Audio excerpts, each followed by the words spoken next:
Hi welcome to PSR studies. నిన్న తెలంగాణలో TET 2 results అయితే రిలీజ్ చేశారు. ఇంకా ఎవరైనా చెక్ చేసుకోకపోతే రిజల్ట్స్ని చెక్ చేసుకోండి. అదేవిధంగా డిఎస్సి 2024 అభ్యర్థులకు మళ్ళీ సర్టిఫికేట్ వెరిఫికేషన్ చేస్తున్నారు. ఎందుకు అనేది పూర్తి వివరాలు తెలుసుకుందాం. వీడియో చూసిన వాళ్ళు వీడియోని తప్పకుండా లైక్ చేయండి, ఛానల్ని సబ్స్క్రైబ్ చేసుకోండి.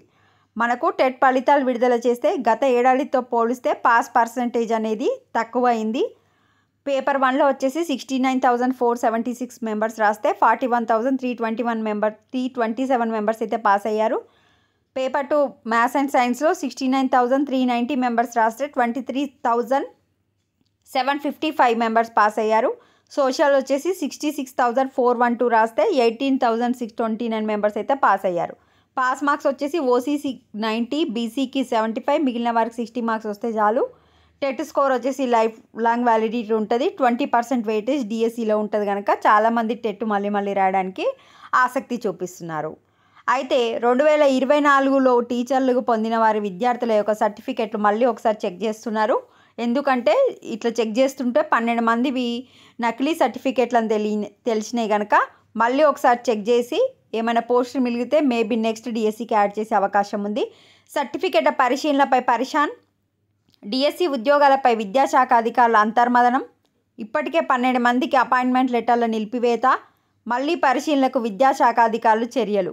డిఎస్సి ఉద్యోగాలపై జిల్లా విద్యాశాఖ అధికారులు మళ్ళీ ఆందోళనకు గురవుతున్నారు.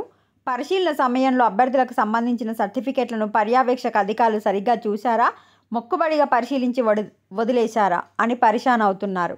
ఈ మేరకు నూతనంగా నియామకమైన ఉపాధ్యాయుల వద్దకు డిప్యూటీ ఈఓలు, డిప్యూటీ ఇన్స్పెక్టర్ ఆఫ్ స్కూల్ను పంపించి ఒకరొకరి సర్టిఫికెట్లను, బోనోఫైలను మరొకసారి తనిఖీ చేయాలని భావిస్తున్నారు. కొత్తగా టీచర్ జాబ్స్ అయితే వరకు అయితే వచ్చినాయో అక్టోబర్లో వాళ్ళు సర్టిఫికెట్లు మరొకసారి వెరిఫికేషన్ అయితే చేయించుకోవాల్సి ఉంటుంది.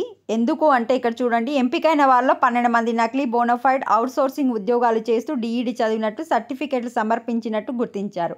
అంటే జాబ్ చేస్తూ డిఈడి పార్ట్ టైమ్గా ఏదో జస్ట్ ఎగ్జామ్స్ రాసి సర్టిఫికెట్లు తెచ్చుకుంటారు కదా, అట్లాంటి వాటిని క్యాన్సిల్ చేస్తున్నారు. వారికి అపాయింట్మెంట్ లెటర్లు ఇవ్వలేదు. ఉద్యోగాల్లో చేరిన వారిని కూడా మరొకసారి విచారణ చేయాలని విద్యాశాఖ అధికారులు భావిస్తున్నారు. మండలాల వారీగా ఎంతమంది కొత్త టీచర్లు చేరారు, వారి అర్హత సర్టిఫికెట్లు సరిగ్గా ఉన్నాయా లేదా అన్న వాటిని జాగ్రత్తగా పరిశీలించాలని డిప్యూటీ ఈఓలు, డిఐఓఎస్లకు ఆదేశాలు జారీ చేసినట్టు తెలిసింది. అందరూ గుర్తింపు పొందిన కళాశాల, యూనివర్సిటీలోనే చదివారా అనే వాటిని చూడాలని చెప్పినట్లు సమాచారం. మరోవైపు ఆయా కోర్సులు చదివిన సమయంలో వారు ఇతర ప్రభుత్వ సంస్థలు ఉద్యోగాలు చేసి వేతనాలు తీసుకున్నారే వాటిని క్షుణ్ణంగా తెలుసుకోవాలని సూచించారు. ప్రధానంగా బోనఫైడ్ సర్టిఫికెట్లు సమర్పించిన స్కూళ్ళు ఇప్పటికీ కూడా నడుస్తున్నాయా, వాటికి ప్రభుత్వ గుర్తింపు ఉందా లేదా విచారించాలంటున్నారు. కాగా కౌన్సిలింగ్ సమయంలో విద్యార్థులు ఎక్కువగా ఉన్న స్కూళ్లకు కొత్త టీచర్లు పోస్టులు కేటాయించకుండా తక్కువగా ఉన్న చోటకు అదనంగా అందించడంపై అబాసు పాలైన జిల్లా విద్యాశాఖకు తాజాగా నకిలీ అభ్యర్థుల విషయం మళ్ళీ కలవరపెడుతుంది. విధుల్లో చేరిన టీచర్ల సర్టిఫికెట్లు మళ్ళీ పరిశీలించేందుకు ఏర్పాట్లు చేస్తుంది. ఏం లేదు, మొన్న జాబ్ వచ్చిన వాళ్ళకి మళ్ళీ సర్టిఫికేట్ వెరిఫికేషన్ చేస్తుంది. ఎవరైనా సర్టిఫికేట్స్ నకిలీ అండ్ మీరు పార్ట్ టైం చేసిరు అంటే వేరే జాబ్స్ చేస్తూ చదువుకున్నారు అట్లాంటి వాళ్ళకైతే తీసేయడం జరుగుతుంది. ఇది అప్డేట్. వీడియోని లైక్ చేయండి. Thanks for watching.